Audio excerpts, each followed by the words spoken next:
On our walkabout outside in April, here's some plants to identify, in particular this one plant that you will see in a lot of natural parks. We're in Sutton Park at the moment.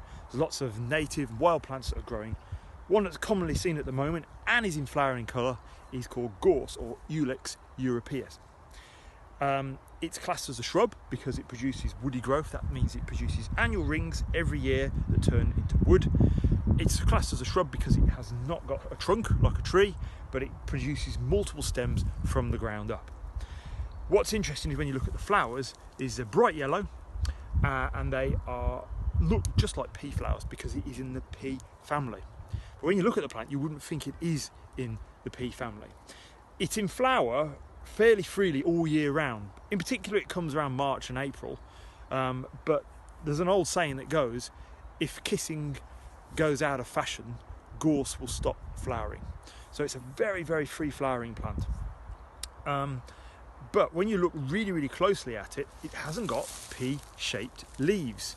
It's got lots and lots and lots of spikes.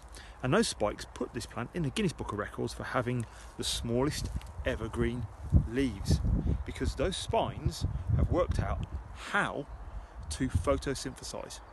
They're absolutely tiny, so basically this plant can tolerate drought, dry conditions and really, really cold conditions, because it doesn't have to worry about losing moisture, because they've got great big wide leaves with lots of transpiration where the water can escape and the plant ends up drying out and dying. The only time when you really know it's in the pea family is when the flowers turn into fruit, and the fruit is a pea pod. But what's really interesting, how it distributes its seeds is not waiting for a bird to come and eat it or waiting for the wind to blow it, but actually what happens is the seeds wait for a certain temperature whereby the pod is triggered to explode, so it's like spring-coiled reaction to throw the seeds around and to take over. And the gorse will take over a whole area, but it can take anything. It can take being mowed over by a great big lawnmower. It's a really, really versatile plant. It's free flowering, great for the bees, looks really nice all year round, and also it's evergreen. And the only animal that can ever sleep and make a nest out of it seems to be badgers. They don't seem to mind these pricks and prickles that are on there. So next time you're out about in the park, look for gorse, looking for the yellow flowers that look like peas.